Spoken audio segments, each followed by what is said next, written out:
Hi everyone! Welcome to Hard Topics Easy English, a weekly podcast for English learners, where we talk about the important news, stories, and ideas that are changing our world.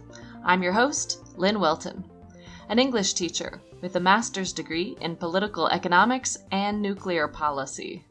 This is part 2 of a 3-part special on nuclear weapons because of all the talk about nuclear war between the US and North Korea.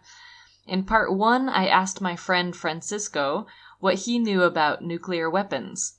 Who made them, who has them, and why?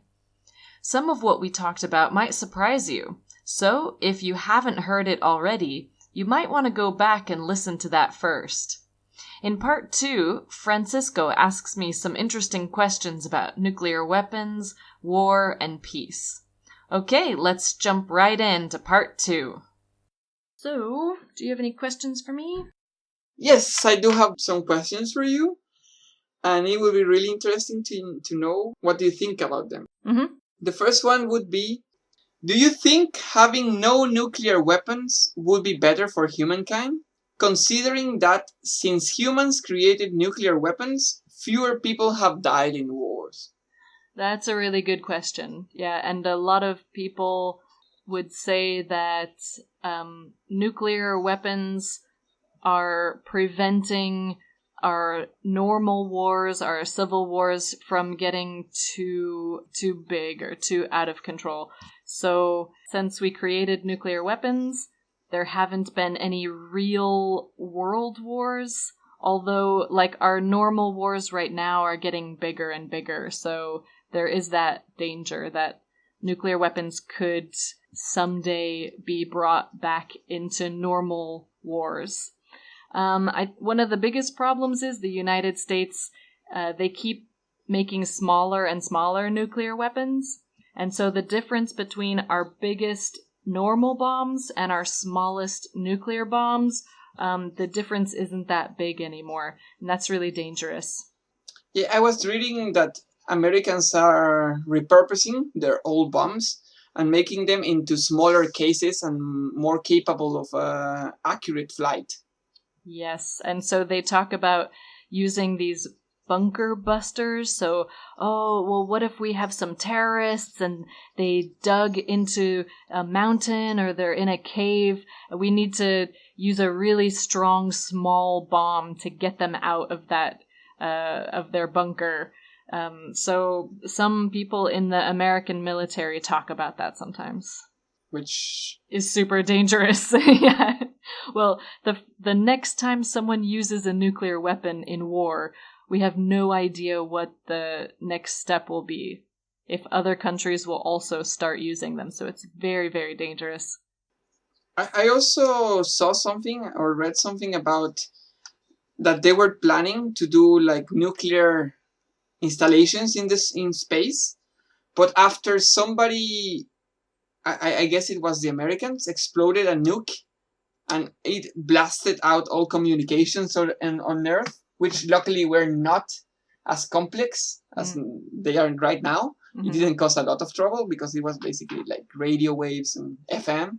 But that's why they made a treaty not to do any more tests on any nuclear facilities on space.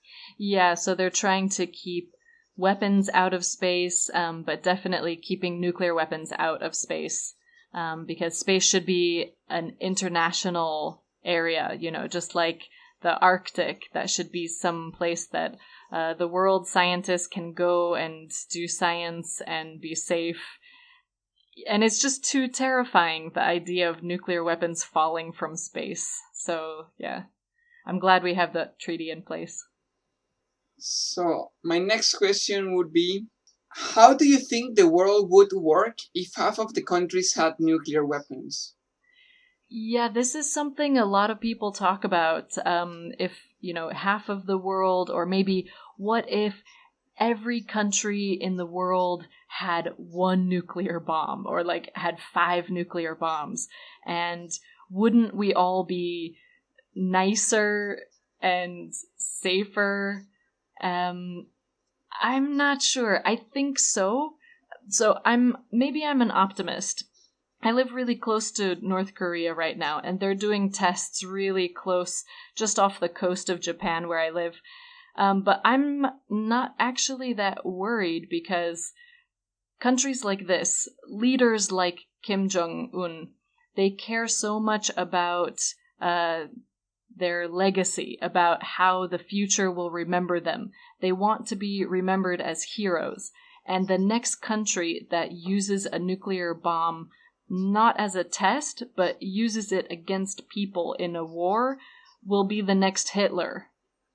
That will be the most evil person in our history, and nobody wants to be that person. So I'm not actually that worried. But yeah, back to your question. So some people think if we get rid of all nuclear weapons, the first country that restarts their program will be the only country who has a nuclear weapon, and won't, isn't that a less stable world than if everybody had them and nobody used them? I think there's an argument for that. Yeah, it's an interesting question. So, what is your personal opinion about it? I don't know.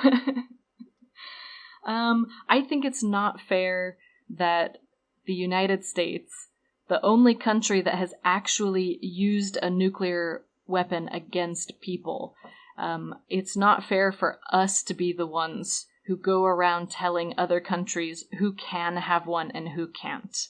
I think it's really hypocritical that our actions in the past and what we do now are not the same.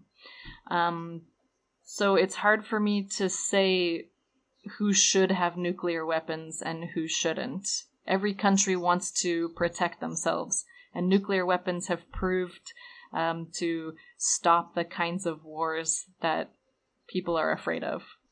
Yeah, I do agree with your point.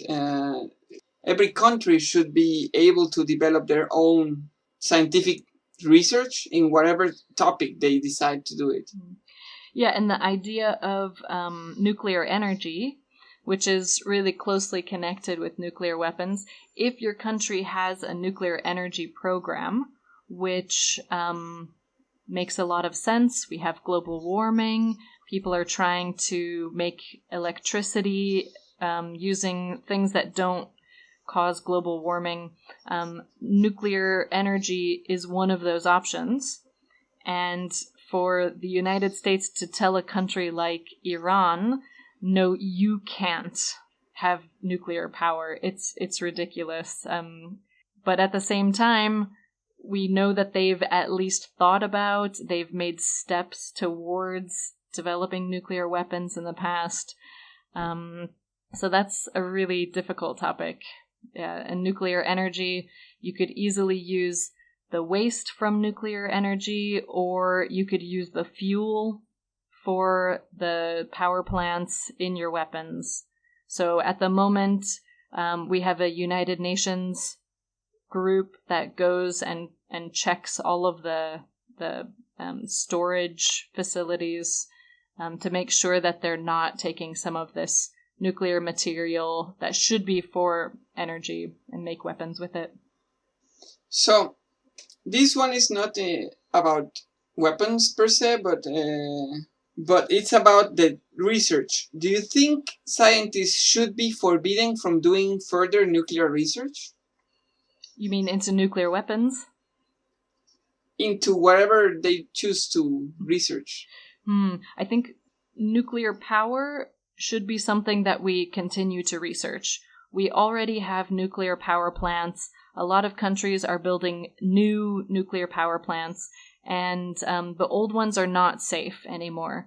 We need to find new ways of, either shutting down those power plants safely or finding ways to make them more modern and make them safer. So we definitely need to be doing a lot of research. Bill Gates has actually talked a lot about this. He has invested a lot of money into nuclear energy, and I think that's an important side. But if you're talking about nuclear weapons, we already have enough, and they work really well, especially like the American ones are very high tech. And I don't see any reason for us to continue to develop new nuclear weapons. Again, if every country had one, that would probably be better. It doesn't even have to be a really high-tech one, like a thermonuclear bomb. We just, the ones we have, the basic ones are enough. That has 29 stages before 1 millionth of a second or something like that. Right. Yeah. We don't need that.